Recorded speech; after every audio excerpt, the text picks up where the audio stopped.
Companies consider the time value of money in making decision about investing in new product development, acquiring new business equipment or facilities, and establishing credit term for the sale of their product or services.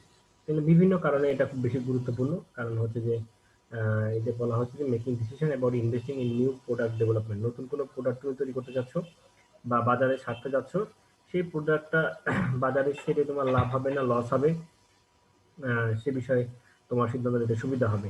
অ্যাকুয়ারিং new business equipment or facilities, নতুন কোনো business equipment তুমি তোমার কোম্পানিতে add করতে চাচ্ছ বা কিনতে চাচ্ছ, সেই বিষয়ে তোমার চিন্তা ভাবনা করতে হবে যে নতুন এই ইকুইপমেন্ট কিনে আমি যে লাভ করব সেটা ভালো, নাকি আমার টাকাটা ব্যাংকে রাখলেই ভালো, এরকম বিষয়গুলো। Establishing credit term for the sale of their product or service, ধরো আজকে আমি একটা প্রোডাক্ট দিচ্ছি, টাকাটা আমার হাতে আসবে 1 মাস বা 2 মাস পরে, তো সেই ক্ষেত্রে আমি এই প্রোডাক্টটা সেল করবো কিনা, কারণ 2 মাস পরে টাকাটা সে আমাকে যে রেটটা দিবে সেই রেটে আমার লাভ হবে কিনা, বা আমার লস কেমন হতে পারে, সেই বিষয়গুলো হিসাব করার জন্য এটা খুব ইম্পর্টেন্ট। দেখো, ভবিষ্যতে আমরা ফিউচার ভ্যালুটা কেমন দাঁড়াবে সেই হিসেবে বের করতে গেলে আমরা একটা ফর্মুলা দেখতে পাচ্ছি নিচে। A specific formula can be used for calculating the future value of money so that it can be compared to the present value. তো ফর্মুলা ইন এমএস এক্সেল শিটে আমরা সাধারণত ফিউচার ভ্যালু বের করার জন্য ফর্মুলা সাধারণত ব্যবহার করি। এক্সেল শিটে ইকুয়াল এফভি দিয়ে রেট অফ ইন্টারেস্ট বলো অথবা রেট অফ ডিসকাউন্ট বলো, যেটা বলো না কেন, এটা বছরে কয়বার পেমেন্ট হয়, হ্যাঁ, বছরে কয়বার পেমেন্ট হয়, কয় বছর ধরে পেমেন্ট হবে, আর এখানে হচ্ছে তোমার প্রেজেন্ট ভ্যালুটা কত, এই এই তুমি কত টাকার ফিউচার ভ্যালু বের করতে চাচ্ছ। হ্যাঁ, এটা হচ্ছে এক্সেল শিটের ফর্মুলা, আমরা এক্সেল শিটও দেখব যদি সম্ভব হয়। তাহলে দেখো এফভি ইকুয়াল টু পিভি মানে present value into 1 + r 1/n to the power n into t. তাহলে এখানে হচ্ছে কি present value equal to 1 + 1/n to the power n into, এইখানে এখানে আমি একটা আসলে তো চেঞ্জ করাটা দরকার ছিল, ভুল হয়ে গেছে এখানে। এখানে আই হবে, হ্যাঁ, এখানে আই হবে বা আর হবে, যেটাই বলো না কেন। আর হচ্ছে রেট অফ ইন্টারেস্ট বলো না কেন, যেটাই বলো না কেন, এই যে রেটের কথাটা এখানে আর হবে অথবা আই হবে। আর এন ইন্টু টি হচ্ছে, এন হচ্ছে যে তোমার কয়টা একটা বছরে কয়বার লেনদেন হবে, আর ইন্টু টি হচ্ছে তোমার কত বছর ধরে লেনদেন হবে, এই বিষয়টা। ঠিক আছে, আহ, যেমন তোমার হচ্ছে যে আমরা অনেক সময় কি করি যে একটা জিনিস বছরে আমরা 4 বার লেনদেন করি, 1 বছরে 4 বার লেনদেন হয়, কোয়ার্টারলি হতে পারে। যেমন আমরা সঞ্চয়পত্রের কথা যদি বলি, তাহলে সঞ্চয়পত্র হচ্ছে আমরা প্রতি 3 মাস অন্তর অন্তর মুনাফা পাই, তাহলে বছরে কয়বার হচ্ছে 3 বছর অন্তর অন্তর 4 বার। এবং এই এই এই সঞ্চয়পত্রটা কত বছর থাকে, 3 বছর পর্যন্ত থাকে। তাহলে টি এর মান হচ্ছে 3 আর এন এর মান হচ্ছে 4, কারণ আমরা এই সঞ্চয়পত্রের ইন্টারেস্টটা বছরে 4 বার নিই, আর এই সঞ্চয়পত্রটা আমাকে 3 বছর পর্যন্ত রাখতে হয়। আসলে আমরা উদাহরণ যখন দেখবো তখন আরো ক্লিয়ার হবে। তাহলে future value equal to present value, present value into 1 + 1/r to the power n into t. দেখো, FV equal to future value of money, PV equal to the present value, I is the interest rate or other rate that can be earned on the money. এটা interest rate হতে পারে, এটা অন্যান্য রেটও হতে পারে। যেমন ধরো আমি ব্যাংকে টাকাটা রাখতেছি না, টাকাটা বাইরে রাখলে আমাকে কি আর ইন্টারেস্ট দিবে, সেটা হচ্ছে আয়ের মান হতে পারে। কি হচ্ছে the number of years to take into consideration, আমরা টাকাটা কত বছর ধরে রাখার চিন্তা ভাবনা করবো। N the number of compounding period of interest per year, বছরে কয়বার টাকাটা দেওয়া হবে। যেমন শুধুমাত্র তো আমরা সঞ্চয়পত্র খুলি না, আমরা অনেক সময় এফডিআর খুলি, fixed deposit, FDR fixed deposit আমরা খুলি। সেই ক্ষেত্রে ফিক্সড ডিপোজিটের ক্ষেত্রে আমরা বলি যে এটা 3 মাস মেয়াদি, 3 মাস মেয়াদি মানে হচ্ছে বছরে 4 বার এটা রিনিউ হবে। 4 বার রিনিউ হবে, এবং এটা কয় বছর মেয়াদি সেটা আমরা বলে দিই। তো সেক্ষেত্রে কি বলা হচ্ছে, using the formula above let's look at an example where you have $5,000 and can expect to earn 5% interest rate on that sum each year from the next two years. তাহলে সে কি করতেছে, সে টাকা ব্যাংকে রাখছে, হ্যাঁ, সেটা টাকা ব্যাংকে রাখছে। Using the formula above let's look at the example where you have assets and can expect to earn, বলা হচ্ছে যে এখানকার তোমার হাতে যে টাকাটা আছে তার ভ্যালু হচ্ছে $5,000, তার ভ্যালু হচ্ছে $5,000, এবং তুমি ধরে নিচ্ছ যে এই টাকাটার উপর তুমি 5% ইন্টারেস্ট পাবে, 5% ইন্টারেস্ট পাবে। আর অন দ্যাট সাম ইজ মাস sorry is year for the next 2 years, এবং এই টাকাটা আমরা কয় বছর পর্যন্ত রাখবো? 2 বছর পর্যন্ত ব্যাংকে রাখবো। দেন আমাকে কি করতে হবে? ফিউচার ভ্যালু বের করতে হবে টাকাটা। তাহলে 500 টাকা যদি আজকে আমার হাতে থাকে, $5,000 যদি আমার আজকে হাতে থাকে, 5% রেটে যদি টাকাটা আমি কোথাও রাখি এবং 2 বছর পর্যন্ত টাকাটা আমি যদি রাখি, তাহলে ফিউচারে যে আমি কত টাকা পাবো, এটাই হচ্ছে ফিউচার ভ্যালু বের, এর ফিউচার ভ্যালু বের করতে হবে। তাহলে ফর্মুলাটা হচ্ছে কি? আমরা জানি future value equal to present value. Present value আমার 5,000, আমার পকেটে $5,000 আছে, ইনটু 1 প্লাস 1 প্লাস 5%। 5% হচ্ছে এই যে ইন্টারেস্ট রেট, যেটা আমি আর এর মানের কথা বলছিলাম। 5% হচ্ছে কি ইন্টারেস্ট রেট। আগের এই ফর্মুলায় ক্ষেত্রে যেটা এই যে এন এর জায়গায় আর হবে, তাহলে আর এর মান হচ্ছে আমার 5% টু দি পাওয়ার হচ্ছে 1 ইন্টু 2। এইটা বছরে, এই যে বছরে বলতে একবারই শুধু উঠানো হবে, এটা অ্যানুয়ালি, বছরে একবারই। এবং এটা কয় বছর পর্যন্ত হবে? 2 বছর পর্যন্ত। এটা অ্যানুয়ালি, এবং হচ্ছে এটা কয় বছর পর্যন্ত হবে? 2 বছর পর্যন্ত। তার মানে হচ্ছে এই যে N into T, N into T এর মানটা এসে দাঁড়াচ্ছে, এন এর মান হচ্ছে 1 আর টি এর মান হচ্ছে 2, কারণ টাকাটা আমাকে 2 বছর রাখতে হবে। এবং আমি এটা প্রতি বছর হিসাব করবো, প্রতি বছর বছর কি পরিমাণ চেঞ্জ হচ্ছে। তাহলে এখন আসো এটা ক্যালকুলেশন করলে কত আসে? এটা ক্যালকুলেশন করলে আসে আমাদের হচ্ছে $5,512.50। হ্যাঁ, $5,512.50। তাইলে আজকে আমার হাতে যদি $5,000 থাকে, তাহলে 5% রেটে আমি যে টাকাটা ব্যাংকে বা অন্য কোথাও রাখি, হ্যাঁ 5% রেটে অন্য কোথাও রাখলে তারা আমাকে 2 বছর পরে $5,512 বা $12 আমাকে তারা দিবে। এটা হচ্ছে একদম সিম্পল ফিউচার ভ্যালু বের করার ফর্মুলা। এখন আসো, যদি আমরা এখান থেকে যদি দেখার চেষ্টা করি যে আমরা কি দেখবো, এখান থেকে যদি আমরা দেখতে পাই এক্সেল শিটে যদি আমরা দেখতে চাই, তাহলে দেখো ফর্মুলাগুলো স্যার কিভাবে আসবে। হ্যাঁ বলো। স্যার মাসুম স্যার, আমার মোবাইলে স্যার চার্জ স্যার প্রায় 4-5% আছে। সকাল থেকে কারেন্ট নেই তো স্যার, আমি যে কোনো সময় ডিসকানেক্ট করে দিতে পারি। ডিসকানেক্ট চার্জ দিতে পারো নি তো? সকাল থেকে কারেন্ট নেই স্যার, সকালে ক্লাস ও করতেছি স্যার, চার্জ প্রায় 5% দিচ্ছি। আচ্ছা ঠিক আছে। এইখানে ডাটাগুলো যে কোথায় রাখলাম, ডেসক্রিপশন নেট বেনিফিট, এটা তো আর একটা। যাই হোক,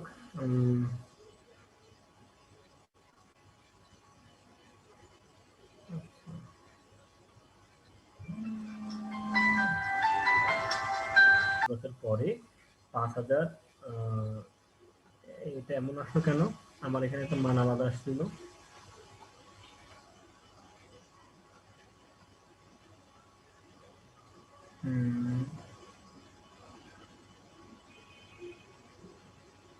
যাই হোক, এটাই হচ্ছে মেইন ফর্মুলা। এভাবে তোমরা এটাকে কি করবা, তুমি দিলে এখানে 1 দিলে কি আছে, এই যে চলে আসছে 5,514। বুঝতে পারছো কথাটা কিভাবে এক্সেলে বের করতে হবে? না হলে বলো, আমি আবার দেখাবো। এই জাস্ট ফর্মুলাটা তোমরা এখানে ব্যবহার করবা। হ্যাঁ, ফর্মুলাটা এখানে ব্যবহার করবা, আর কিছুই না। এন রেট, এই এন পার মানে তোমার হচ্ছে কত বছরে, প্রেজেন্ট ভ্যালুটা দিয়ে বের করা যায়। এখন আসো, যদি এটা বুঝতে পারো, তাহলে আমাদের এখানে আসলো 5,514 হচ্ছে ইয়ে। এখন আমরা এটা দেখলাম, আমরা কিসের ফর্মুলা? ফিউচার ভ্যালু ফর্মুলা দেখলাম, তাই না? ফিউচার ভ্যালু বের হলো, এখন আমাদের প্রেজেন্ট ভ্যালু বের করতে হবে। তাহলে the formula can also be used to calculate the present value of money to be received in the future. You simply divided the future value rather than multiplying the present value. You simply divided the আসসালামু আলাইকুম sir. হ্যাঁ অনুসলাম, sir আমার এই যে একটু problem হচ্ছে এখানে sir. কি আমার প্রবলেম হচ্ছে হচ্ছে? 18110112 আজকে একটু সমস্যা হচ্ছে স্যার বাসায়, নেট প্রবলেমের। আচ্ছা, তো তুমি কি বলতে চাচ্ছ এখন? স্যার এখন হচ্ছে কানেক্ট করতে পারতেছি না, এই জন্য স্যার। তুমি তো মানে কথা বলতেছো, আমি তো শুনতে পাচ্ছি তোমাকে, নাকি? স্যার এখন থাকতে পারতেছি না, এই জন্য আর কি।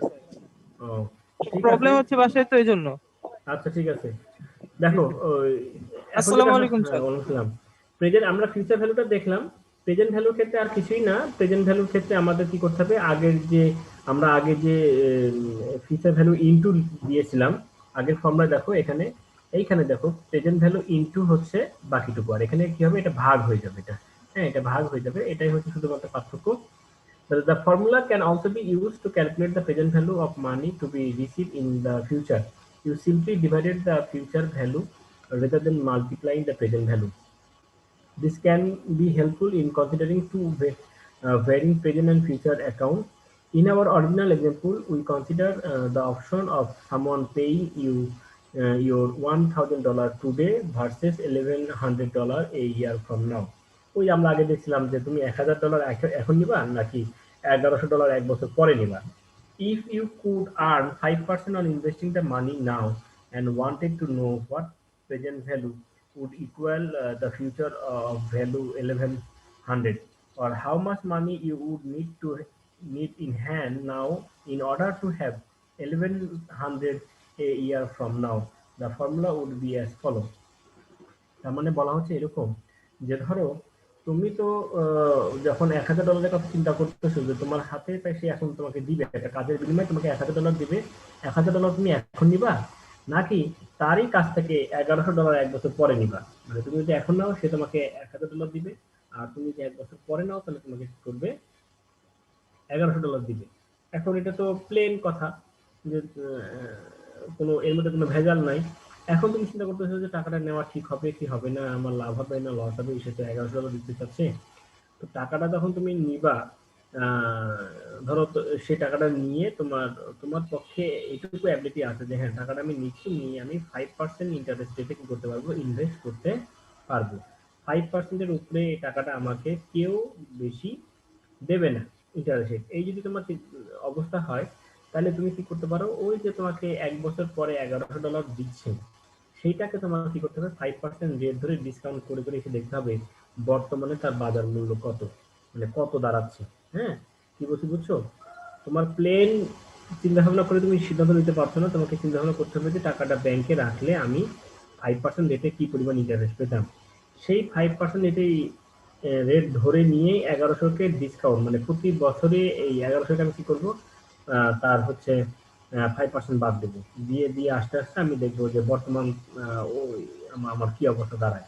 এখন আসো, এখানে যে ফর্মুলাটা হচ্ছে দেখো, প্রেজেন্ট ভ্যালু ইকুয়াল টু ওইখানে ওইখানে হচ্ছে তোমার প্রেজেন্ট ভ্যালু ইনটু ছিল, আর এখানে হচ্ছে কি ফিউচার ভ্যালু অবলিক হচ্ছে তোমার কি, ফিউচার ভ্যালু অবলিক হচ্ছে তোমার 1 plus 5% two the power 1 into 1।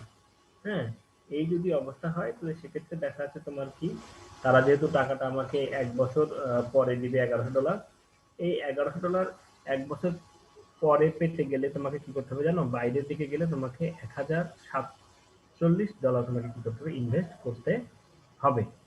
তার অর্থ হচ্ছে এই, তুমি যদি $1,000 টাকাটা তার কাছ থেকে নিয়ে যদি ইনভেস্ট করো তাহলে তুমি ওই এক বছর পরে $1,100 কোনোভাবেই পাবে না। তুমি এক বছর পর যদি $1,100 পেতে চাও তাহলে তোমাকে এখন $1,047 ইনভেস্ট করতে হবে, এই ইন্টারেস্ট রেট যদি বিদ্যমান থাকে। ঠিক আছে, কি বলতে বলছি বুঝছো? তাহলে দেখা যাচ্ছে যে তোমার হাত কাছে তো এখন $1,047 নেই, তোমার কাছে আছে অনলি হচ্ছে $1,000। এই $1,000 দিলেই তুমি কি পাবা, ওই লোকের কাছ থেকে $1,100 ফেরত পাবা। সুতরাং তোমার জন্য এই এক বছর এখন না নিয়ে এক বছর পরে নেওয়াটাই বেটার। কেন বেটার এটা আমি আবারও বলছি, যে তুমি যদি টাকাটা ওই লোকের কাছ থেকে না নাও তাহলে 1,000 টাকা দিয়ে তুমি এক বছর পরে $1,100 কোথাও পাবা না। তোমাকে $1,100 পেতে গেলে কমপক্ষে $1,047 এই বছরে ইনভেস্ট করতে হবে। তুমি যদি $1,047 ইনভেস্ট করো তাহলে 5% রেট অফ ইন্টারেস্ট ধরে নিয়ে এক বছরে তুমি $1,100 তখন পাবা। এই হচ্ছে তোমার প্রেজেন্ট ভ্যালুর ফর্মুলা। তো সেক্ষেত্রে আমরা আবার দেখবো কিভাবে প্রেজেন্ট ভ্যালুটা বের করে। The calculation above shows you that within the available return of 5% annually, you would need to receive 1,047 in the present to equal the future value of 1,100 to be received a year from now. তাহলে এই যে $1,100 তুমি যদি পেতে চাও তাহলে তোমাকে এখনই $1,047 তোমাকে কি করতে হবে, ইনভেস্ট করতে হবে।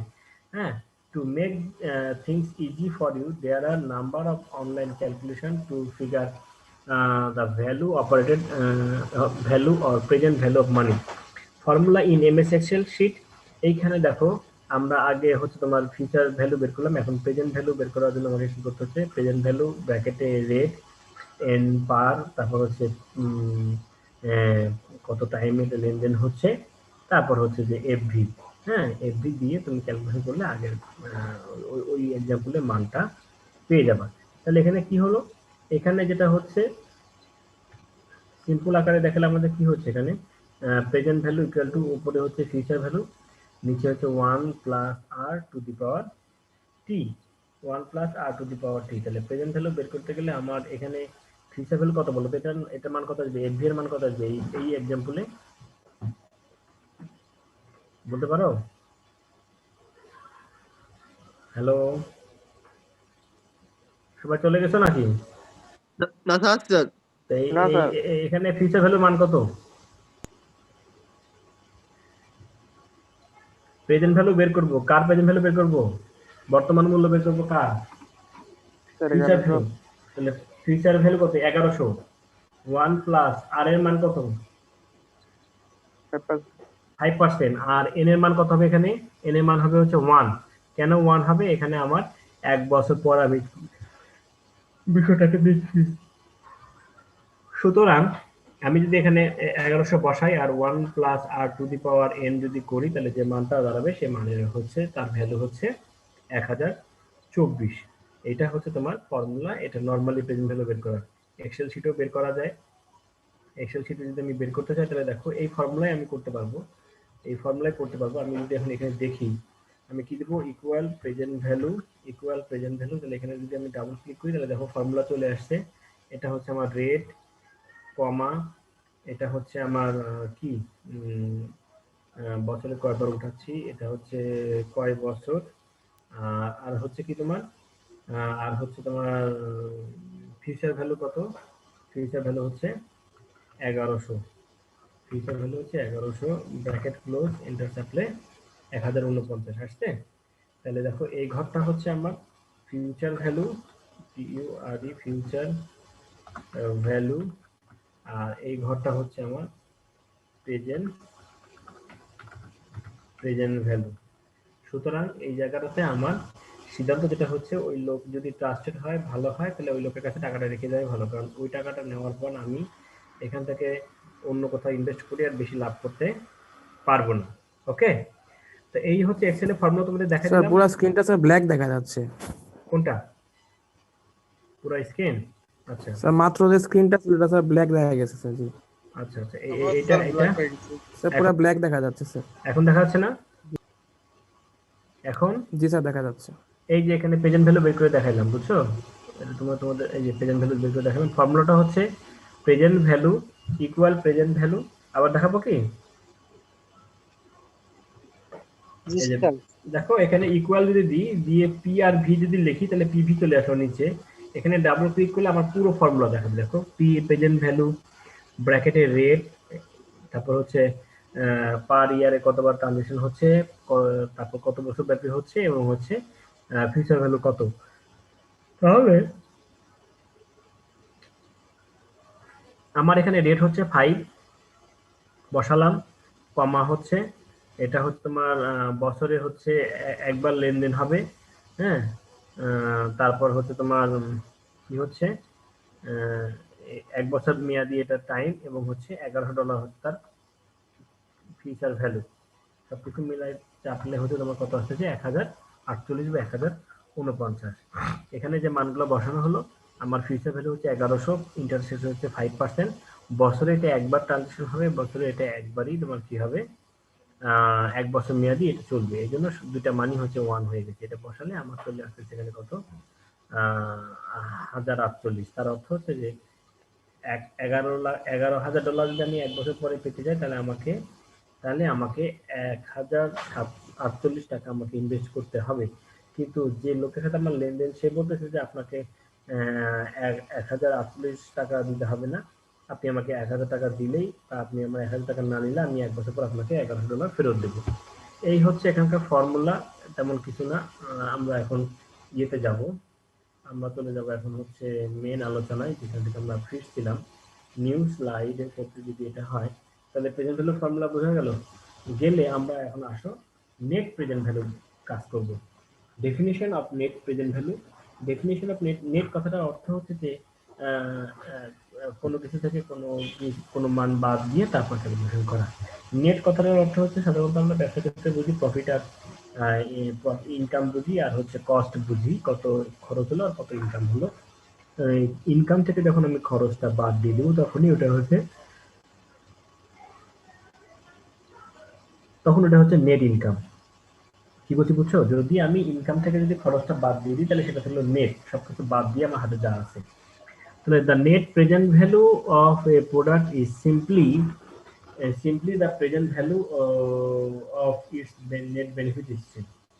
তাহলে কি বলছে, the net present value কথাটার অর্থই হচ্ছে, নেট প্রেজেন্ট ভ্যালু কথাটার অর্থই হচ্ছে যে আমার ইনকাম থেকে খরচটাকে আমাকে যত বাদ দিতে হবে। একটা বড় গভর্নমেন্ট প্রজেক্ট চলছে, সেই প্রজেক্টে আমার কিছু খরচ হচ্ছে, কিছু ইনকাম হচ্ছে, তাহলে আমি কি করবো? সবই কি ইনকামের খাতা দেখবো নাকি এখানে কিছু খরচ আছে? যেমন ধরো যমুনা ব্রিজের যে টোল প্লাজা যেটা আছে, সেখান থেকে কি সরকার সবসময় শুধু ইনকামই করে যায়, না ওখানে কোনো খরচ আছে বলতে পারো? যমুনা সেতুর উপর, যমুনার উপর যে সেতুটা হলো, সেই সেতুটা ধরো 50 বছর টিকবে, সেই টেকার ক্ষেত্রে শুধু আমি ওখান থেকে কি ইনকাম করবো, না ওখানে আমার খরচ আছে? খরচ আছে। ওখানে আমার লেবার ফোর্স কাজ করে, ওখানে আমার বিভিন্ন মেশিনপত্র কাজ করে, আমাকে 2 বছর 5 বছর পর রিপেয়ার করতে হয়, তাহলে খরচ আছে। তাহলে এখানে নেট কথাটার অর্থ হচ্ছে যে টোটাল ইনকাম থেকে আমি কি করব, টোটাল ইনকাম থেকে টোটাল খরচটা আমি বাদ দেবো, দিয়ে এটাকে আমি কি করব, ডিসকাউন্ট করে নেব। ডিসকাউন্ট করে নিয়ে যোগ করলে যদি এর মান 1 বা 1-এর উপরে হয় তখন আমরা এটাকে গ্রহণ করব, আর যদি না হয় তাহলে রিজেক্ট করব। তাহলে আমরা এখানে কি লিখছি সেটা আগে দেখি। The net present value of a project is simply the present value of its benefit stream. তাহলে of its net benefit stream, তাহলে the net present value সত্যিকারে বা হচ্ছে যে একদম মনে করো নিট যে কথাটা আসতেছে, যে সবকিছু বাদ দিয়ে, সেই প্রেজেন্ট ভ্যালুটা হচ্ছে আমার কি বলবো, বেনিফিটের যে নেট একটা মান আসবে, বেনিফিটের যে একটা নিট মান আসবে, সেই নিটটাকে আমি ডিসকাউন্ট করে যেতে পারবো, সেটাই হচ্ছে আমার net present value. It is obtained by discounting the stream of net benefit produced by the project over its lifetime back to its value in the chosen phase period, usually the present. The NVP formula is, NVP formula আমি তোমাদের সুবিধার জন্য এখানে করে দিচ্ছি, NVP equal to summation t equal to 1 to the power n, আর ব্র্যাকেটে কি থাকতেছে BT minus CT divided by হচ্ছে 1 plus R to the power t। তাহলে এখানে কাকে কি বোঝানো হচ্ছে? এখানে এনপিভি তো তোমরা বোঝো, net present value, summation T equal to 0 to n, মানে 0 থেকে n পর্যন্ত যেতে পারবে। বিটি হচ্ছে বেনিফিট স্ট্রিম, বিটি অর্থ হচ্ছে B1 B2 B3 B4 B5 B6 এরকম, হ্যাঁ। আর সিটি হচ্ছে C1 C2 C3 C4 C5 C6। আর একটা অর্থ এখান থেকে বোঝানো হয়, B1 মানে হচ্ছে প্রথম বছরের বেনিফিট, C1 মানে হচ্ছে প্রথম বছরের কস্ট। তাহলে আমরা এটাকে বাদ দেব, বিটি থেকে সিটি বাদ দেবো, দিয়ে যে মান থাকবে সেটা হচ্ছে আমাদের নিট মান। দ্বিতীয় বছরে ওরকম বেনিফিট কতটুকু হলো, খরচ কতটুকু হলো, দুটোর মধ্যে পার্থক্য করবো, করে এটাকে আমরা যোগ করব। এভাবে আমরা কি করতে পারি, নেট প্রেজেন্ট ভ্যালুটা বের করতে পারি। Where BT are project benefit in the principal, CT are project cost in period t. তাহলে বিটি হচ্ছে এক ধরনের কি বলছি, বিটি হচ্ছে তোমার প্রজেক্টের বেনিফিট স্ট্রিম, আর সিটি হচ্ছে কস্টের stream. The r is the appropriate financial or economic discount rate. তুমি আগেই বলছি, আরটা হচ্ছে অ্যাপ্রোপ্রিয়েট ফাইন্যান্সিয়াল অথবা discount rate. N is the number of year for which, কি বলছে এখানে, n is the number of year for which the project will operate. কত বছর ধরে প্রজেক্টটা চলবে সেটা ডিপেন্ড করবে হচ্ছে এন এর উপরে। তাহলে এই হচ্ছে আমার ফর্মুলা। এখন আসো নেট প্রেজেন্ট ভ্যালু কি বলছে। The net present value criteria of A product is the single most important measure of the project's worth. If a project's NPV is positive, যদি NPV এর মানটা যদি পজিটিভ হয়, ধনাত্মক হয়, then the project should be accepted. or if its NPV is negative, then the project should be rejected. যদি NPV এর মান পজিটিভ হয় তাহলে সিলেক্টেড, যদি নেগেটিভ হয় হ্যাঁ তাহলে এটা বাদ দিতে হবে। For example the following table shows and 88% discount rate is used for mechanically discount the net benefit of a railway project. একটা রেলওয়ে প্রজেক্টের ক্ষেত্রে আমরা উদাহরণ হিসেবে দেখব যেখানে কত পার্সেন্ট ডিসকাউন্টের ব্যবহার করা হয়েছে, 5% ডিসকাউন্টের ব্যবহার করা হয়েছে। হ্যাঁ এটা এটা দিয়ে আমরা কি বের করবো, নেট প্রেজেন্ট ভ্যালু বের করবো। তাহলে নেট প্রেজেন্ট ভ্যালু কথাটা কি বলা হচ্ছে, net present value equal two N2 তারপর হচ্ছে F5 হ্যাঁ 20 ঘর হচ্ছে F10 প্লাস F2। এটা হচ্ছে আমার এনপিভি বের করার ফর্মুলা। এনপিভি বের করার ফর্মুলা যদি যায় তাহলে আমাকে দেখতে হবে এখানে কোনটার মান কি, N2 এর মান কি আর হচ্ছে F2 এর মান কি। আসলে এখানে column 1 and 2, 1 and 2 and 3 show the non-discounted cost benefit and net benefit of the railway project. Comma 4 gives the discounted factor by 1. Sorry, column 4 gives the discounted factor 1 by 1 plus 0.08 to the power t. এই 0.08 আসলে হচ্ছে আমার r এর মান, এই যে 8% ডিসকাউন্টের কথা বলছিলাম। By which the non-discounted net benefit in column 3 are multiplied to obtain the discounted value of this net benefit each year t shown in column 5. These discounted net benefit can then be added together to obtain the total discounted net benefit or NPV. আমি তোমাদের উদাহরণটা এখনই তোমাদের দেখাচ্ছি, একটা পরের চার্টে দেখাবো। The bottom line of the table shows that the NPV comes 10.4 million US dollar of an 8% discounted rate issued by the issued. A net present value greater than 0 indicate discounted benefit exceed discounted cost, or the project will be worth of undertaking. যদি এনপিভির মানটা 0 থেকে বড় হয়, হ্যাঁ যদি বড় হয় তাহলে আমরা বুঝবো যে প্রজেক্টটা ভালো এবং প্রজেক্টটা নেওয়া আমাদের সবারই উচিত। এখন আসো আমি যে এখানে কলাম 1 2 3 4 এর কথা বললাম সেটা পরের গ্রাফে আসতেছে। এইখানটাতে তোমরা যদি খেয়াল করে দেখো তাহলে তোমরা বুঝতে পারবে। কিভাবে বুঝতে পারবে দেখো, প্রথমে যে লাইনটা আছে কলামটা আছে সেটা হচ্ছে ইয়ার, তার মানে 0 1 2 3 4 5 6 7 8 8 পর্যন্ত, এই পর্যন্ত একটা কলাম আছে, মানে 8টা বছরের একটা প্রজেক্ট। 8 তো না, মোট হচ্ছে 9 বছর। এখন বলবা স্যার একটা প্রজেক্ট শুরু হলে তো 0 থেকে কিভাবে শুরু হয়? হ্যাঁ, একটা প্রজেক্টকে সামনে নিয়ে আসতে গেলেও অনেকে ভেতরে বসে অনেকক্ষণ কাজ করতে হয়। এটা 1 বছর লাগতে পারে, 2 বছর লাগতে পারে, ভেতরে বসে বসে আমাদের ডিজাইন করা, ম্যাপ করা, সমস্ত কিছু করে তারপর বাজারে আসতে হয়। এই জন্য এখানে ইয়ারটা শুরু হয়ে গেছে 0 থেকে। ইউনিকোড কাউন্টেড সরি ইন আনডিসকাউন্টেড যেটাকে বলা হচ্ছে, আমি এগুলোকে ডিসকাউন্ট করি নাই। তাহলে এটা হচ্ছে আমার ইয়ার, এটা হচ্ছে আমার ওই প্রজেক্ট চালানোর জন্য খরচ, আর এটা হচ্ছে এই প্রজেক্ট থেকে আমার ইনকাম। বুঝতে পারছো? প্রজেক্টের খরচ এটা, ইনকাম এটা, তার আমি নিট বের করবো। নিট মানে হচ্ছে একটা থেকে আরেকটা বাদ দেবো। তাহলে প্রথম বছরে বা যখন আমার ইয়ার শূন্য, মানে আমি মাঠে আসিনি, কাজ শুরুই করিনি, তাও আমার 1000 মিলিয়ন খরচ হয়ে গেছে। আমরা মাঠেই নামি তাও 1000 ইউএস ডলার খরচ হয়ে গেছে। সেক্ষেত্রে নেট বেনিফিট হবে হচ্ছে -$100। এখন আসো সেকেন্ড ফার্স্ট ইয়ারে কি বলছে, 0 ইয়ারে তো আমরা দেখলাম। ফার্স্ট ইয়ারে এসে দেখা যাচ্ছে যে কস্ট হয়ে গেছে $400, বেনিফিট আসছে অনলি 50। তাহলে কতটুকু লস আমার? -350।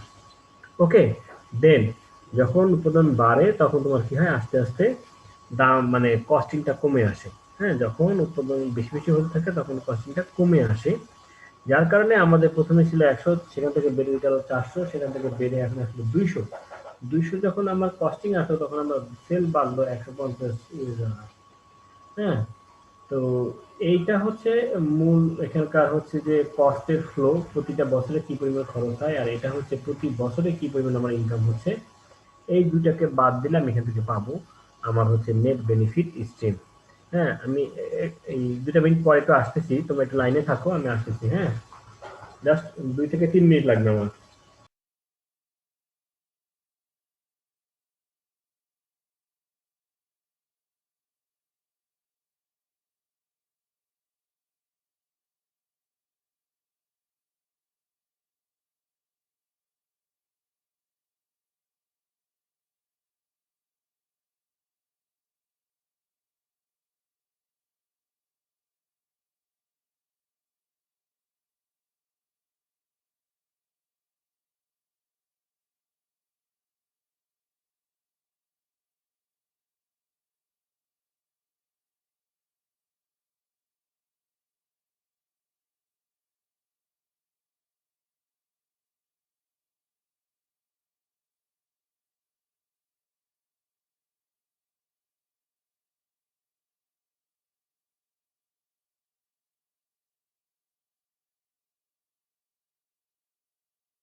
হ্যালো, জি স্যার। শুনতে পাচ্ছ? শোনো, তাহলে এটা হচ্ছে আমার কস্টের প্রবাহ, এটা হচ্ছে আমার বেনিফিটের, মানে বেনিফিট মানে কথাটা কিন্তু লাভ না, এই বেনিফিট কথাটার অর্থ হচ্ছে ইনকাম। আমি একটা প্রজেক্ট যখন দাঁড় করাবো, এটা ধরো একটা রেলওয়ে প্রজেক্টের ক্যাশ ফ্লো, তার আমার কিছু খরচ আছে, প্রথম দিকে বেশি খরচ হয়, তারপর মোটামুটি ভাবে মেনটেনেন্সের জন্য যা খরচ সেটা থাকে এখানে। আর বেনিফিট মানে হচ্ছে ইনকাম। আমি এই প্রজেক্টটা যখন দাঁড় করাবো, প্রথম বছরে আমার কোনো ইনকাম হবে না, কেন? ওটা তৈরি করতে সময় লেগে যাবে। দেন সেকেন্ড ইয়ার অথবা থার্ড ইয়ার থেকে আমি লাভ করতে শুরু করবো, বা আমার ইনকাম আসা শুরু করবে। ইনকাম আসলেই যে লাভ হবে তা না। এইখানে দেখো, প্রথম বছরে আমার ইনকাম নেগেটিভ, দ্বিতীয় বছরে আমার ইনকাম নেগেটিভ, তৃতীয় বছরেও আমার ইনকাম নেগেটিভ, চতুর্থ বছরে এসে আমি কি করছি, লাভ দেখছি। নেট বেনিফিট মানে হচ্ছে লাভ, মানে আমার প্রফিট, কেন? আমার কস্ট বাদ দিয়ে আমার যা বিক্রি হচ্ছে সেটা অনেক বেশি। তাহলে এইটা হচ্ছে আমার লাভের স্ট্রিম বা প্রবাহ।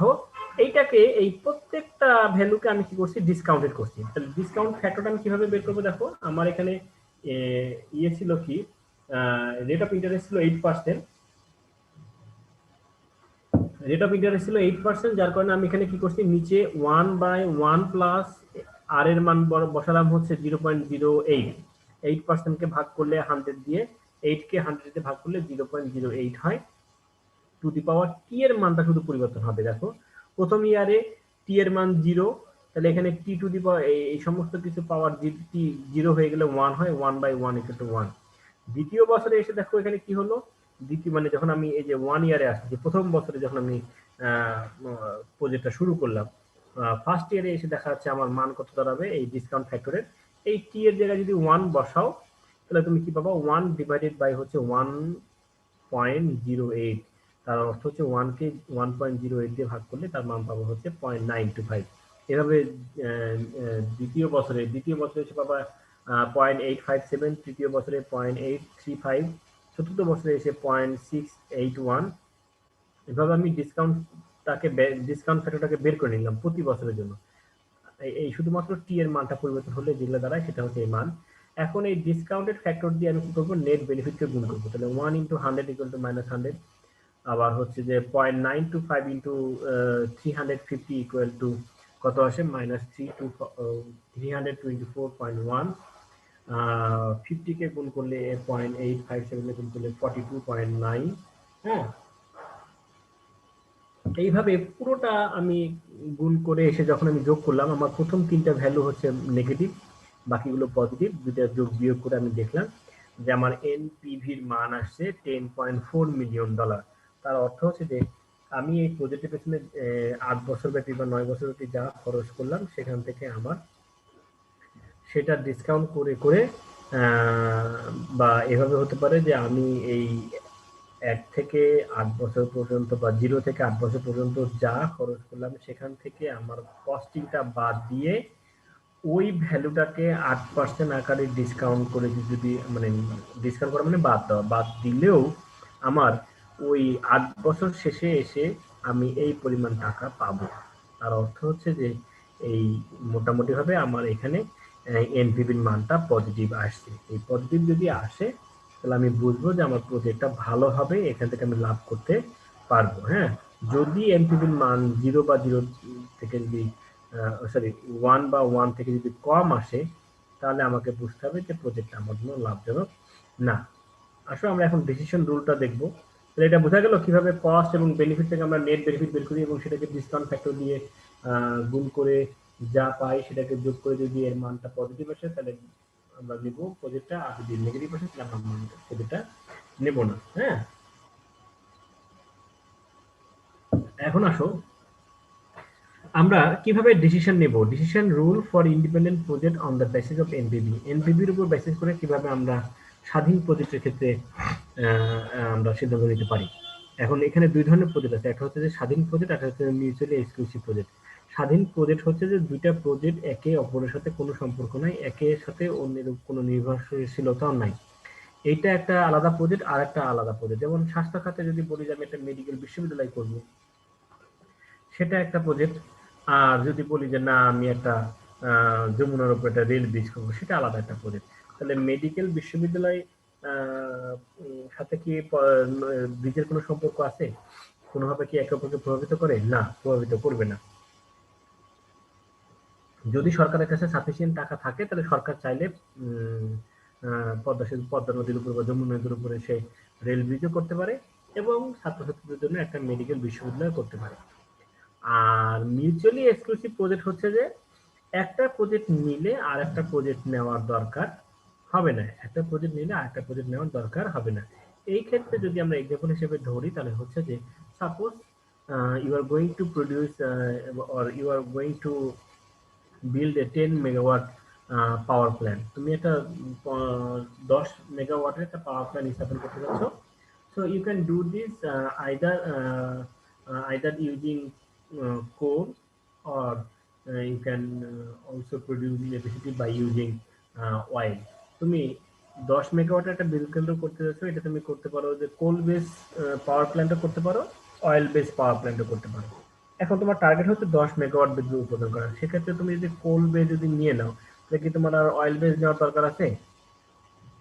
অয়েল বেস নেওয়ার দরকার নেই, কারণ অয়েল বেস তখন অটোমেটিক্যালি বাদ পড়ে যাবে। আবার তুমি যদি অয়েল বেস নাও তাহলে তোমার কি কোল বেস নেওয়ার প্রয়োজন পড়বে না। এই ক্ষেত্রে এটাকে বলা হয় মিউচুয়ালি এক্সক্লুসিভ প্রজেক্ট। আমরা সাধারণত এখানে দেখব ইন্ডিপেন্ডেন্ট প্রজেক্টের ক্ষেত্রে কি বলছে। হ্যাঁ, ইন্ডিপেন্ডেন্ট প্রজেক্টের ক্ষেত্রে কি বলছে? ইন্ডিপেন্ডেন্ট প্রজেক্টের ক্ষেত্রে সাধারণত যদি তোমার টাকার অভাব না থাকে তাহলে তুমি দুটা প্রজেক্টই নিতে পারো, এখানে কোনো সমস্যা তোমার থাকবে না।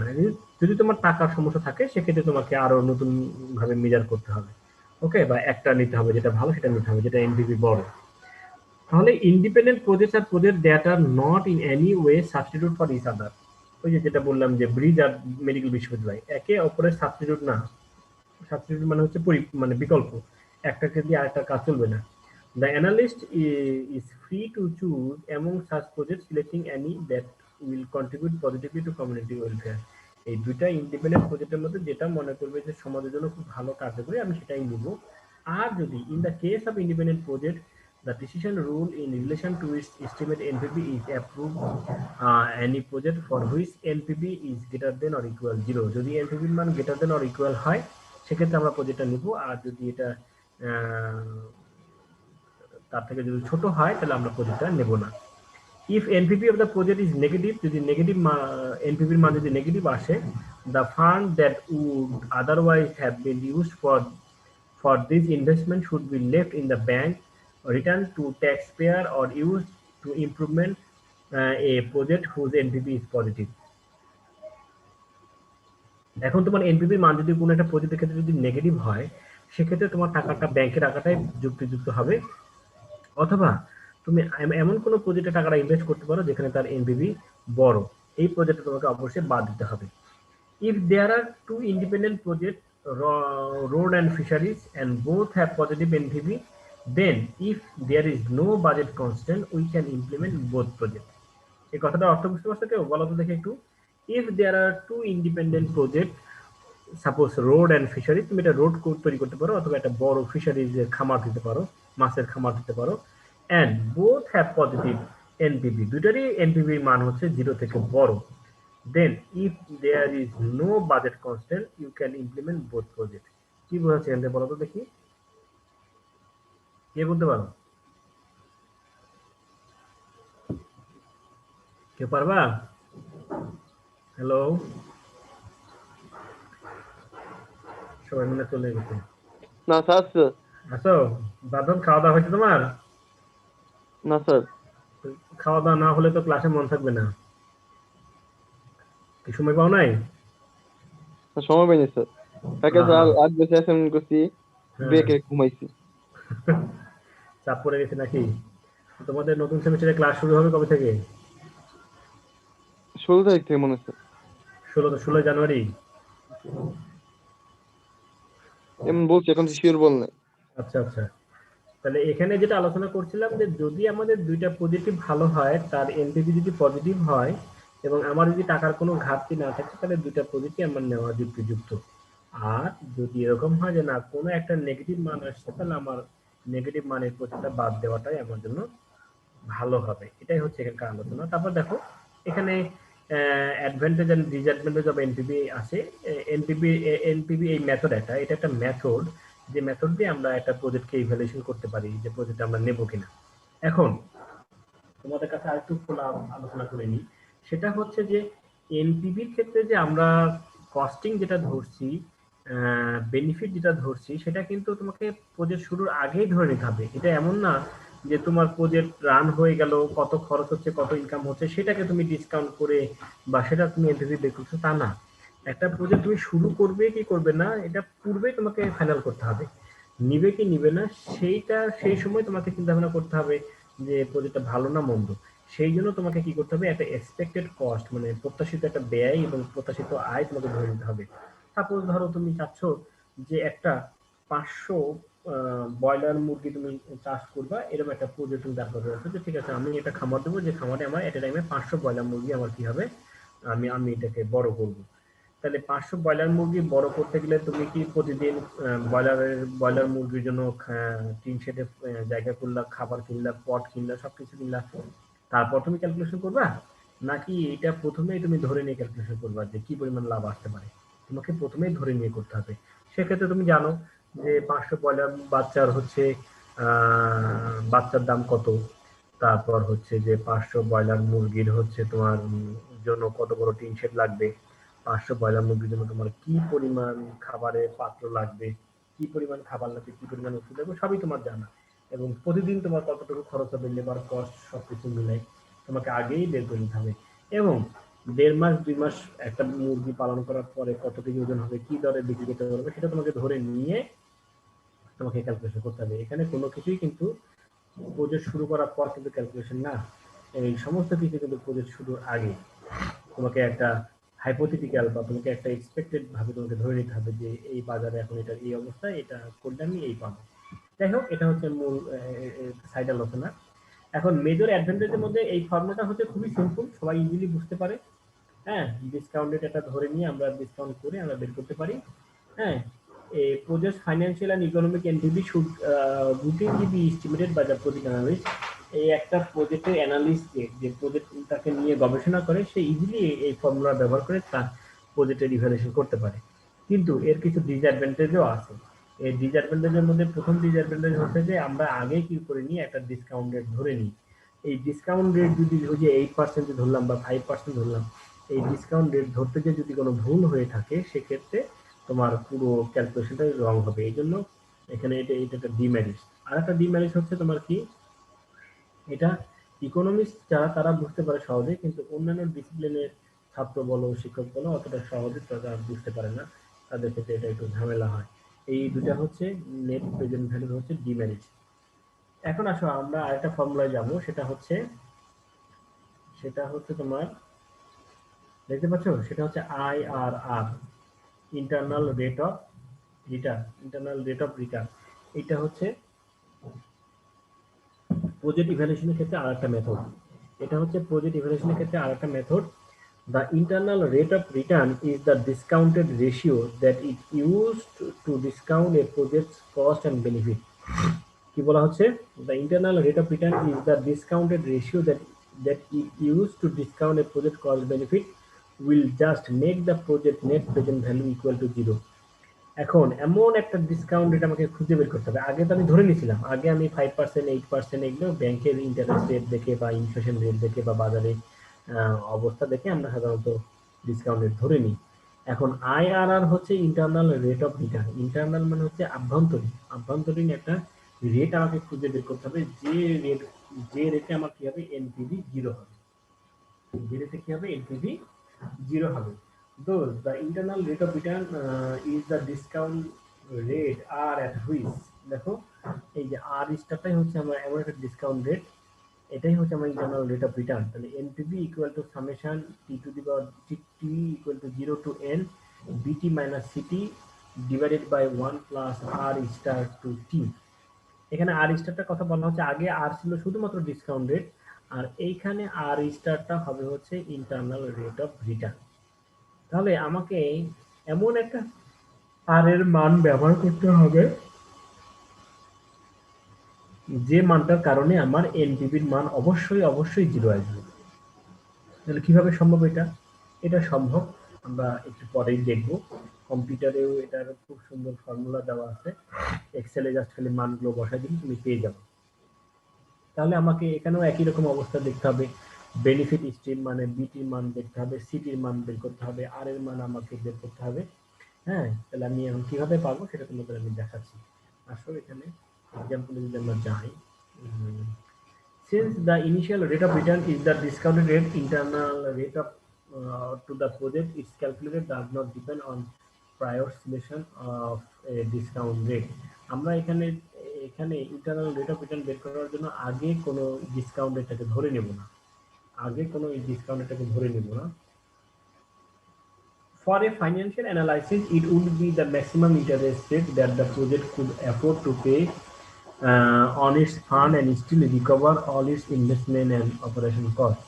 ফাইন্যান্সিয়াল অ্যানালাইসিসের ক্ষেত্রে এই ইন্টারনাল রেট অফ রিটার্নটা কি হতে পারে, একদম ম্যাক্সিমাম ইন্টারেস্টের দিকে যেটা বাজারে বিদ্যমান আছে সেটা হতে পারে।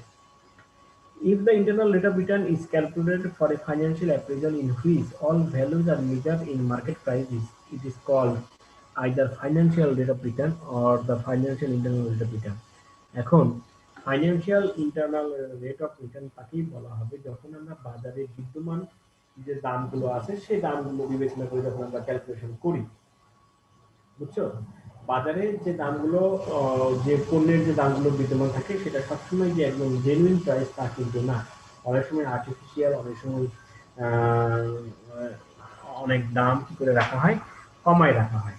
যেমন একটু কথা তোমরা বলতে পারো যে আমরা যে বিদ্যুৎটা ব্যবহার করি সেই বিদ্যুতের উৎপাদন খরচের হিসেবে দাম কি ঠিক আছে না কম আছে বলো তো? কম নেয় না সরকার, দাম বেশি নেয় না? উৎপাদন খরচ যা তার তুলনায় কম নেয় না বেশি নেয়? কম নেই স্যার। কম নাই।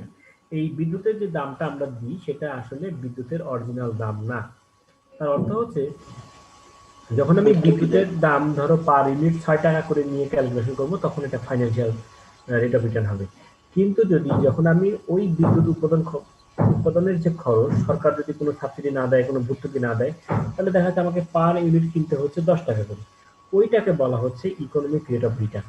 অর্থাৎ পরের লাইনে দেখো, if the IRR is calculated for an economic appraisal in which values are measured in shadow price, then it will be called an economic rate of return.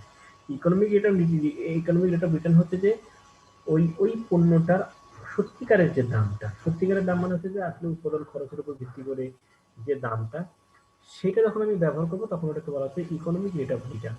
আরও তোমাদের যদি আমি সহজ ভাষায় বলার চেষ্টা করি তাহলে যেটা হচ্ছে যে একটা গার্মেন্টস লেবারের মিনিমাম ওয়েজ কত জানো তোমরা? এখন একটা গার্মেন্টস লেবারের মিনিমাম 8,000 টাকা স্যার। 8,000 টাকা, তাই না? 8,000 টাকা। এটা কি গভর্নমেন্ট নির্ধারণ করে দিচ্ছে না? জি স্যার। গভর্নমেন্ট নির্ধারণ করে দিচ্ছে। তার মানে কোন একটা কোম্পানি জব অফার করলে মিনিমাম বেতনটা 8,000 টাকা উল্লেখ করতে হবে। কিন্তু যদি সরকার বলে যে না, আমার কোনো রেস্ট্রিকশন নেই, তোমরা মার্কেটে যে পরিমাণ লেবার সাপ্লাই আছে সেই হিসেবে তোমরা বেতন দিলে হবে, তাহলে কি 8,000 টাকা থাকবে না এটা কমে যাবে? বলতে পারো? সরকার রেট করে দিচ্ছে যে 8,000-এর নিচে বেতন দেওয়া যাবে না, কিন্তু আমাদের দেশে যে লেবার ফোর্সের যে চাপ, সেই চাপ হিসাবে গার্মেন্টস মালিকরা কি 8,000-এর কমে কোনো লেবার পাবে? শুনতে পাচ্ছ? তাহলে এটা গভর্নমেন্ট হচ্ছে একটা কি করে দিচ্ছে, গভর্নমেন্ট একটা ফিক্স করে দিচ্ছে, গভর্নমেন্ট এটাকে কন্ট্রোল করছে, কন্ট্রোলিং রেট হচ্ছে 8,000। কিন্তু গভর্নমেন্ট যদি ছেড়ে দিত তাহলে এটা একজন গার্মেন্টস ওনার 5,000 টাকা দিয়ে কিন্তু লোক পেত না? পেত। হ্যাঁ, কারণ হচ্ছে যে আমাদের হিউজ লেবার ফোর্স আছে। তাহলে এই যে যখন আমি 5,000 মানে অরিজিনালি হচ্ছে লেবারের ওয়েজ কত 5,000 যখন এরকম হয় তখন যেটা এটা নিয়ে কাজ করলে এটাকে বলা ইকোনমিক রেট অফ রিটার্ন। আর বাজারে নরমালি সরকার বলে দিছে যে 8,000, এইটা নিয়ে কাজ করলে সেটা হবে হচ্ছে ফাইন্যান্সিয়াল রেট অফ রিটার্ন। বুঝতে পারছো? এখন এই যে আমি বললাম যে বিদ্যুতের বিল হচ্ছে 6 টাকা ইউনিট, তোমার গার্মেন্টসের ওয়ার্কারের বেতন হচ্ছে 5,000, এগুলোকেই বলা হয় শ্যাডো প্রাইস। শ্যাডো প্রাইস মানে হচ্ছে কোনো একটা পণ্যের দামের উপরে যদি কোনো রকম কোনো কন্ট্রোল, কোনো সাবসিডি বা কোনো ভর্তুকি এগুলো থাকে, এগুলোকে বাদ দিয়ে যে প্রাইসটা হবে সেটাকে বলা হচ্ছে শ্যাডো প্রাইস। মনে থাকবে? শ্যাডো প্রাইস কাকে বলা হয়? যেমন কি বলবো, আরো কিভাবে বলা যায়, ধরো এখন এই যে কোভিড-19 এর যে ভ্যাকসিন গুলো বাংলাদেশে আসতেছে সেই ভ্যাকসিনের যে দাম, সরকার তো এগুলো এখন জনগণকে বিনামূল্যে দিচ্ছে, তাহলে বিনামূল্যে ওটা তো কি বিনামূল্যে, ওটা কি দাম? ওটা তো জিরো প্রাইস না, ওটার দাম কমপক্ষে 5,000 7,000 টাকা একটা ভ্যাকসিন তো না, ভ্যাকসিন হতে পারে, অথবা কোভিড-19 এর জন্য যে যে ইঞ্জেকশনগুলো ব্যবহার করা হয় সেগুলো মেডিকেল হসপিটালগুলোতে ফ্রি। আসলে কি ফ্রি? ওইটা আসলে ফ্রি না, ওটা তো ওর একটা ভ্যালু আছে। যখন আমি ওই ভ্যালুটা ধরবো তখন ওটা ইকোনমিক অ্যাপ্রেজাল, আর যখন আমি দেখবো যে ফ্রি তখন এটা হচ্ছে ফাইন্যান্সিয়াল অ্যাপ্রেজাল। এই হচ্ছে আলোচনা এখানকার। তারপর আসো আমরা এখন in the table at A discount rate of 5%, আমরা একটা টেবিল দেখবো, সেখান থেকে আমরা বের করে নিয়ে আসবো কিভাবে আমরা আইআরআরটা বের করতে পারি। এখানে ওইটাই আলোচনা করা আছে। আসো আমরা এই টেবিলটাতে দেখলেই বুঝতে পারবো সেটা। এখানে আমরা দুইটা estimated of the IRR of road project, আমরা একটা রোড প্রজেক্টের ক্ষেত্রে আইআরআরটাকে বের করব। সেটা কিভাবে দেখো, সেটা হচ্ছে সে বিষয়টা হচ্ছে এরকম যে আমার একটা রোড প্রজেক্ট করতে যাচ্ছি, সেই রোড প্রজেক্ট হচ্ছে ল্যান্ডের, আমার প্রজেক্টের মেয়াদ হচ্ছে 11 বছর। প্রথম বছরে আমার ল্যান্ড অ্যাকোয়ার করতে খরচ হয়ে যায় $1,000। ওকে, সাপোজ তুমি এখানে এক্সাম্পল হিসেবে ধরতে পারো তালাইমারি থেকে সাহেববাজার পর্যন্ত যে রাস্তা, সেই রাস্তার একটা প্রজেক্ট তুমি হিসাব করো, তাহলে বুঝতে পারবে। বুঝতে পারছো কি বলছি? যে তালাইমারি থেকে সাহেববাজার পর্যন্ত রাস্তাটা ভেঙে যে রাস্তাটা হচ্ছে সেটাকে আমি বিবেচনা করি, তাহলে সেখানে ল্যান্ড সংগ্রহ করতে হয়েছে মেয়রকে। মেয়র ল্যান্ড সংগ্রহ করতে তাকে $1,000 কি করতে হয়েছে, ফ্রিতে জমির দাম দিতে শোধ করতে হয়েছে। দ্বিতীয় ক্ষেত্রে কি হচ্ছে, আর্থওয়ার্ক, এটা এই রোডটা করার জন্য তখন তাকে মাটি উঠাতে হয়েছে। এই মাটি উঠানোর পেছনে তার খরচ হচ্ছে প্রথম বছরে $200 মিলিয়ন, দ্বিতীয় বছরে 600, তৃতীয় বছরে এসে $400 মিলিয়ন। তার ইকুইপমেন্ট লাগছে হচ্ছে প্রথম বছরে 190, দ্বিতীয় বছরে 200, তৃতীয় বছরে লাগে নাই। লেবার কস্ট প্রথম বছরে 120, দ্বিতীয় বছরে 120, তৃতীয় বছরে 120। এটা ভ্যারি করতে পারে বা একই রকম হতে পারে। তাহলে তার প্রথম 3 বছরে তার রোডটা হয়ে গেছে। এই 3 বছরে তার মোট খরচ হলো প্রথম বছরে 1510, দ্বিতীয় বছরে 920, তৃতীয় বছরে 520। বাকি বছরগুলোতে কোনো খরচ আছে?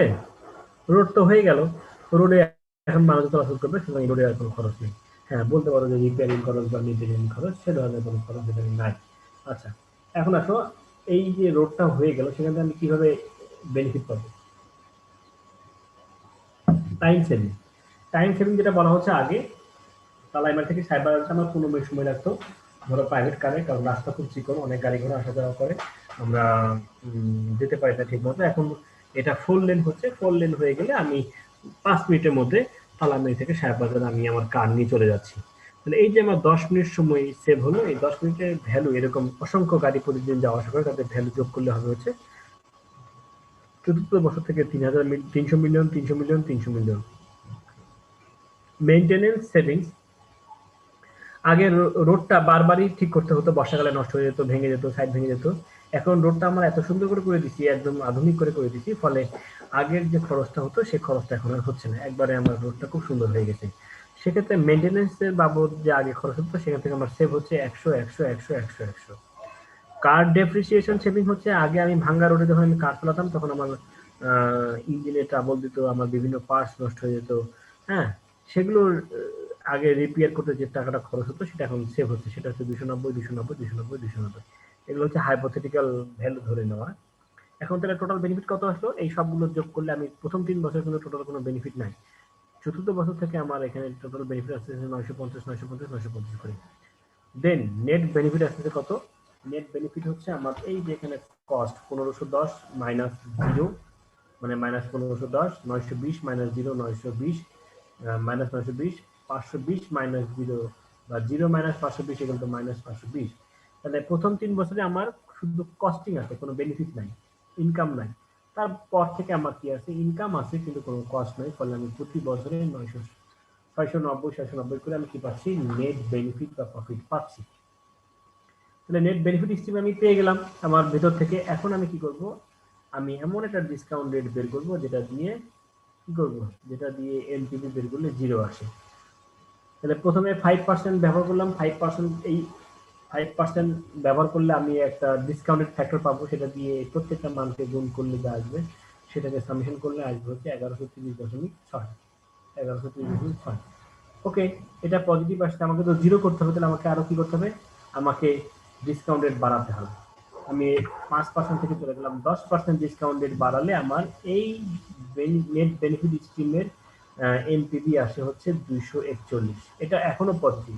তাহলে আমি কি করলাম, 10-এর পর চলে গেলাম 15-তে। 15-তে গেলে দেখা যাচ্ছে আমার কি হচ্ছে, এনপিভির মানটা আবার নেগেটিভ চলে আসলো 314। 314 যখন আসলো তার মানে হচ্ছে কি, আমার আমি বেশি চলে গেছি, তাহলে 10 থেকে 15-র মধ্যেই আমার এই ডিসকাউন্ট রেটটা হবে। সুতরাং আমি যদি 12% ব্যবহার করি তাহলে আমার এনপিভি আসতেছে কত, 12% ব্যবহার করলে ডিসকাউন্ট রেট 12% ব্যবহার করলে আমার আসবে হচ্ছে -12। আর ফাইনালি 11.805% ব্যবহার করলে এনপিভির মান আসবে 0। এই 11.89 এই মানটাই হচ্ছে ইন্টারনাল রেট অফ রিটার্ন। তাহলে দেখো, বিভিন্ন ডিসকাউন্ট রেট ব্যবহার করার পরে আমি যখন পেলাম যে এনপিভির মানটা আসলেই 0 আসছে, সেই ডিসকাউন্ট রেটটাকে আমি বলছি ইন্টারনাল রেট অফ রিটার্ন। হ্যাঁ, যদিও এটা একটু জটিল প্রসেস, কিন্তু কম্পিউটারে দিয়ে দিলে এটা খুব দ্রুত বের হয়ে আসবে। আমি তোমাদের যে ফর্মুলাটা দিয়ে দিছি, এই যে ফর্মুলাটা তোমাদের দিয়ে দিলাম, internal rate of return equal to এই যে ভ্যালুর হচ্ছে রেঞ্জ ইনটু কত পার্সেন্ট তুমি ডিসকাউন্ট রেট ব্যবহার করছো। হ্যাঁ, কত পার্সেন্ট ডিসকাউন্ট রেট ব্যবহার করছো। এখন তোমাদের একটা এক্সাম্পল দেখাই। এটা এক্সাম্পল হচ্ছে, এই যে মনে আছে তোমার এখানে তোমাদের ওই যে এটা, এই ভ্যালুটা মনে আছে তোমাদের, বলো তো?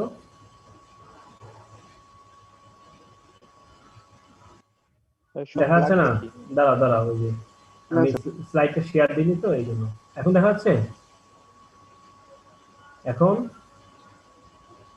এখন দেখা যাচ্ছে। দেখো এই মানটা কোথা থেকে পেলাম বলো তো দেখি, যে -1510, 920, 520, 690, 690, 690 মনে আছে না এটা তোমার? এইটা আমি তোমাদের যে এক্সাম্পলটা দেখালাম সেটার নেট বেনিফিটের স্কিম। এখন আমার ডিসকাউন্ট রেট কত ছিল?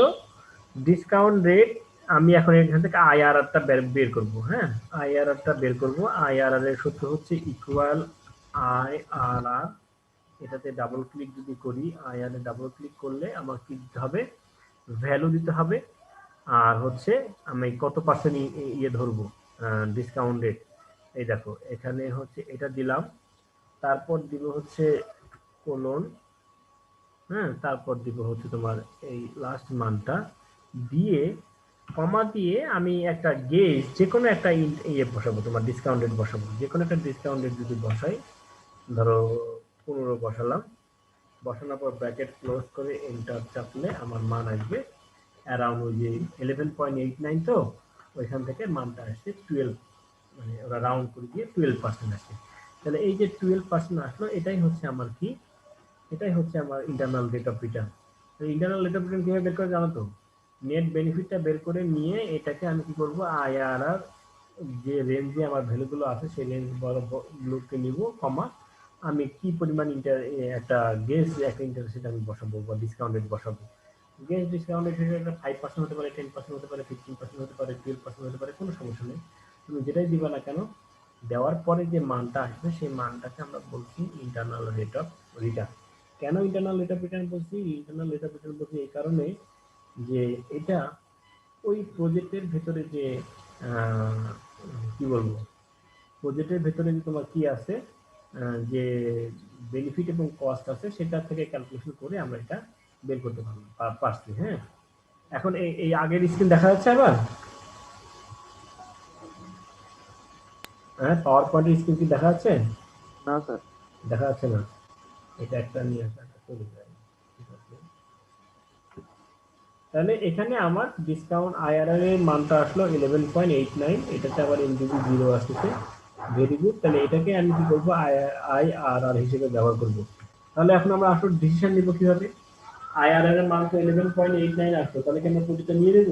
না, নেওয়া যাবে না, আর একটা কাজ আমাদের করতে হবে। In the case of independent project, all projects with an internal rate of return greater than some target rate of return should be accepted. If a project's IRR is less than the appropriate target rate, it should not be accepted. This target discount rate will be set on the basis of financial or economic criteria depending on whether the financial or economic analysis is being undertaken. Essentially, the target rate of return will be the same rate as the financial or social discount rate that is still employed in the calculation of the project's NPV. এখন যেটা বলা হচ্ছে যে তাহলে আমি তো IRR পেয়ে IRR 11.89 পেয়ে গেলাম, তার অর্থ কি আমি কি প্রজেক্টটা নিয়ে নিব? না, এক্ষেত্রে আমাকে দেখতে হবে যে আইআরআর এর মান আসছে অ্যারাউন্ড 12%, কিন্তু ব্যাংকের ইন্টারেস্ট রেট যদি 16% বা 17% যদি হয়, তাহলে আমার এই আইআরআর নেওয়াটা এই প্রজেক্টটা নেওয়াটা ঠিক হবে না। কেন? তুমি ওই প্রজেক্টে ইনভেস্ট করে লাভ পাবা 12% আর ব্যাংকে রাখলে পাবা 16%, তাহলে তুমি ওই প্রজেক্ট নিয়ে লাভ হচ্ছে, কষ্ট করে কোনো দরকার নেই, সুতরাং ব্যাংকে টাকা রাখাটাই বেটার। আর যদি এরকম হয় যে তোমার আইআরআর এর মান আসছে হচ্ছে 12% আর ব্যাংকের ইন্টারেস্ট রেট হচ্ছে 7%, তাহলে তোমার এই প্রজেক্টটা নেওয়াটা সুবিধা হবে। এখন এই যে 7%-এর কথা ধরছি আর 16%-এর কথা ধরছি, এটা ডিপেন্ড করবে কার উপর? বাজারে বিদ্যমান ইন্টারেস্ট রেটের উপর বা ব্যাংকের ইন্টারেস্ট রেটের উপর। ব্যাংকের ইন্টারেস্ট রেট যদি 7% হয় আর তোমার আইআরআর এর মান যদি 12% হয়, তাহলে তোমার প্রজেক্টটা নেওয়া ভালো হবে। আর ব্যাংকের ইন্টারেস্ট রেট যদি 16% হয় আর তোমার আইআরআর এর মান যদি 11.89 যদি হয়, তাহলে তোমার টাকাটা ব্যাংকে রাখাটাই ভালো হবে। কতটা বোঝাতে পারলাম আমি? বুঝতে পারছো? আইআরআরটাকে আমরা কিভাবে জাজ করব? আইআরআরটাকে জাজ করব আমরা ওই সময় বিদ্যমান ব্যাংকের ইন্টারেস্ট রেট দেখে। যদি ব্যাংকের ইন্টারেস্ট রেট বেশি হয়, তাহলে আমরা এই প্রজেক্টটা নিব না, আর যদি ব্যাংকের ইন্টারেস্ট রেটটা যদি এই আইআরআর এর চেয়ে কম হয়, তাহলে আমরা এই প্রজেক্টটা নেব। ঠিক আছে? দেখো, decision rule for the independent project, the IRR of the residual cash flow is 13.60, তো যেটা আমি বলছি ওইটাই এখানে আবার বলা হচ্ছে যে যদি আমার আইআরআর এর মানটা যদি ইন্টারেস্টের থেকে বেশি হয়, তাহলে আমরা নিতে পারবো, তা না হলে কিন্তু নিতে পারবো না। এখন advantage and disadvantage of IRR. IRR এর সবচেয়ে বড় অ্যাডভান্টেজ হচ্ছে, আইআরআর এর সবচেয়ে বড় অ্যাডভান্টেজ হচ্ছে যে এখানে আগে কোনো ডিসকাউন্ট রেট ধরে নিতে হয় না, এটা অটোমেটিক্যালি ভেতর থেকে একটা ডিসকাউন্ট রেট বের করে দেয়। হ্যাঁ, প্রজেক্টের কস্ট এবং বেনিফিটটাকে অ্যানালাইসিস করলেই আমরা একটা ডিসকাউন্ট রেট এখান থেকে বের করতে পারি। এটাই হচ্ছে এর বড় অ্যাডভান্টেজ। কারণ এনপিভির ক্ষেত্রে আমাদের কি করতে হতো? একটা ডিসকাউন্ট রেট ধরে নিতে হতো, এখানে কোনো ডিসকাউন্ট রেট ধরতে হয় না, এটা ভেতর থেকে বের হয়ে আসে। তারপর কি বলা হচ্ছে?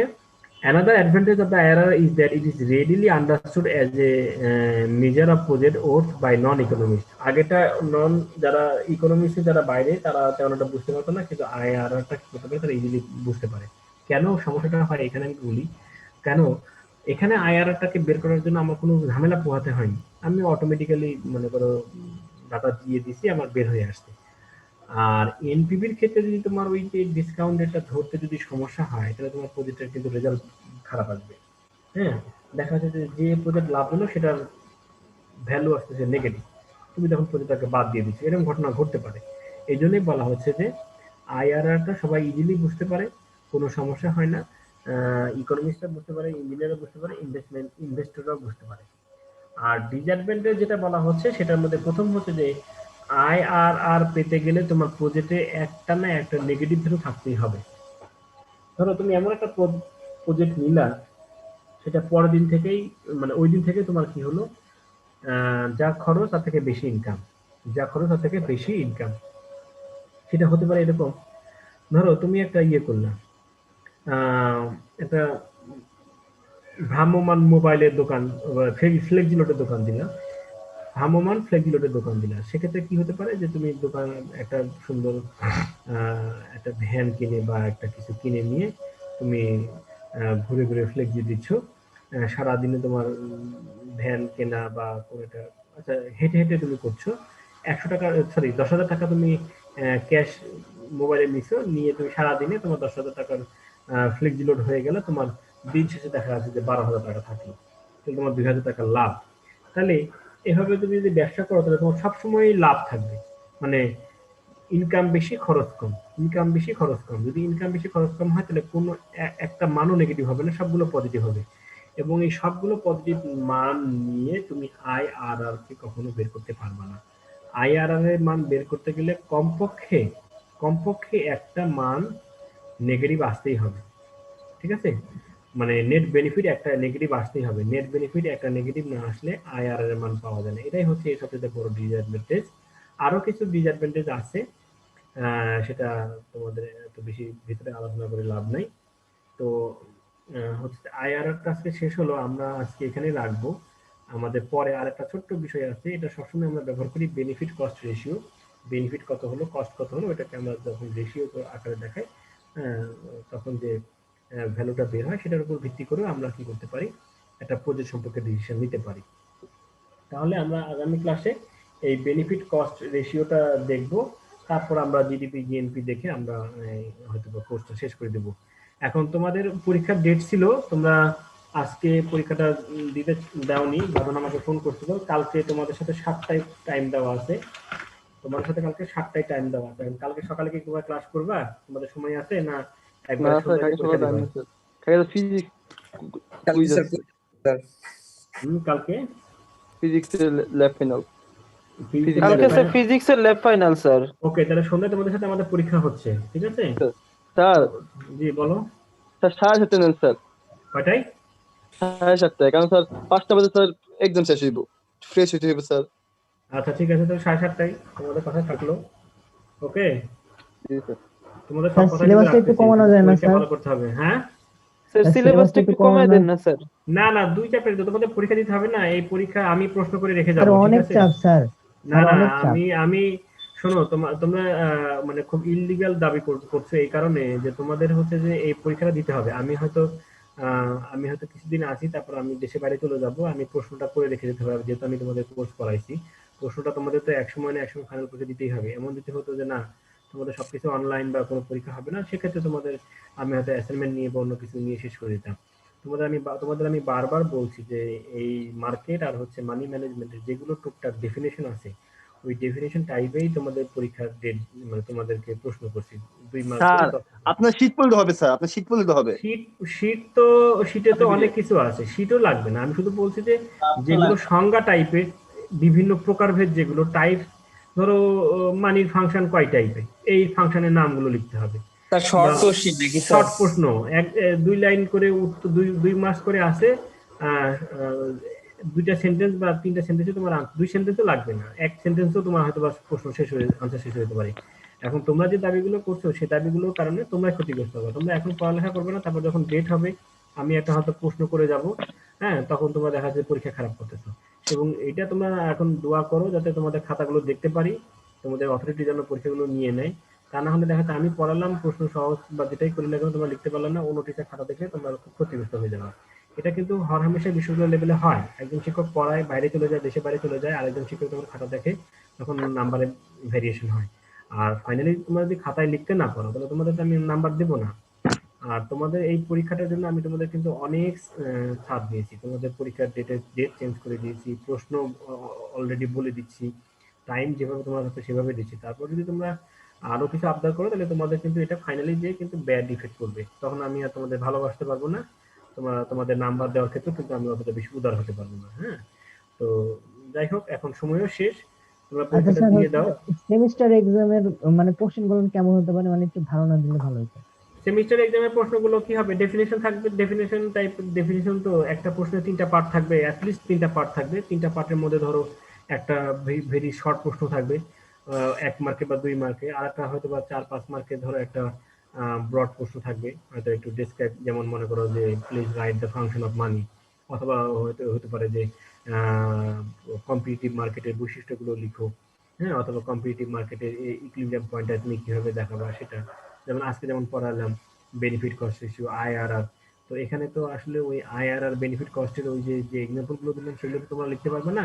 হয়তো বললাম যে নেট প্রেজেন্ট হলো কাকে বলে, নেট প্রেজেন্ট হলো ফর্মুলা লিখো এবং এর ভালো দিক এবং খারাপ দিকগুলো লিখো, এরকম এইরকম সবকিছু মিলাই ধরো এভাবে 3টা পার্টে একটা প্রশ্ন হতে পারে।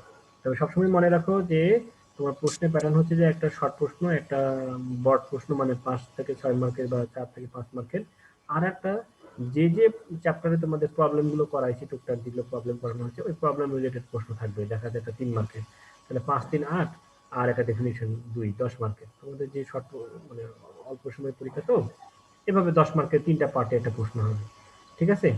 তো সেক্ষেত্রে তোমরা কি আগেকার ইয়ারের প্রশ্নগুলো সংগ্রহ করোনি এই কোর্সের জন্য? আগে যারা তোমাদের বড় ভাইরা যারা পড়ছে বা যারা পড়ালেখা করছে ওদের প্রশ্ন পাওনি? না স্যার এখনো সংরক্ষণ করা হয়নি স্যার। স্যার আপনার কাছে যদি থাকে একটু দিয়ে দিলে ভালো হইতো ক্লাসরুমে। না আমার তো নাই। সিএফ তোমাদের কোর্স, আমি তোমাদের এই সাবজেক্টের কোর্স এবারই পড়াচ্ছি, আগের বছর পড়ালে হয়তো বা সেটা তোমাদের দিতে পারতাম। স্যার আপনি বলছেন স্যার যে আপনি লেকচার গুলো স্যার পিডিএফ বানিয়ে দিবেন স্যার। হ্যাঁ কিন্তু দেওয়াই হচ্ছে না ওইটা। স্যার কালকের প্রশ্নের প্যাটার্ন কিরকম হবে? ওই যে শর্ট প্রশ্ন 2 মার্কের একটা একটা করে ডেফিনেশন বা টাইপ, এগুলো এটা কত রকম, মার্কেট কত রকম হতে পারে, মানির স্যার function কত রকম আমাদের হতে পারে। আগের অ্যাসাইনমেন্টটা দেখছেন স্যার? ওটা দেখতেছি দেখছি 5-6টা 7-8টা হয়ে গেছে, আর বাকিগুলো দেখলে তোমাদের নাম্বার দিয়ে দিব। আমি অবশ্য ওখানেই নাম্বারগুলো বসাচ্ছি, কিন্তু ওটা কখন তোমরা দেখতে পাবা, পোস্ট কিভাবে করলে দেখতে পাবা আমি অবশ্য জানি না। তারপর দেখি আমি অন্য জায়গায়- ওটাতে স্যার কোনো সমস্যা মানে স্যার কেমন মার্ক আসছে স্যার ওখানে? হ্যাঁ হ্যাঁ আচ্ছা আচ্ছা ঠিক আছে, ওইটা আসতেছে তোমাদের অ্যাসাইনমেন্ট অনুযায়ী। সাধারণত অ্যাসাইনমেন্টে তো মার্ক কম আসে না, ভালোই আসে। কেউ 12 পাচ্ছে, কেউ 13 পাচ্ছে, 14, 15, 16, 17 পর্যন্ত উঠছে, এখন দেখা যাক কি হয়। তো রোল নাম্বার তোমাদের একটু প্রেজেন্ট গুলো দাও, আমার আরেকটা মিটিং আছে। Role 1, yes sir. 2,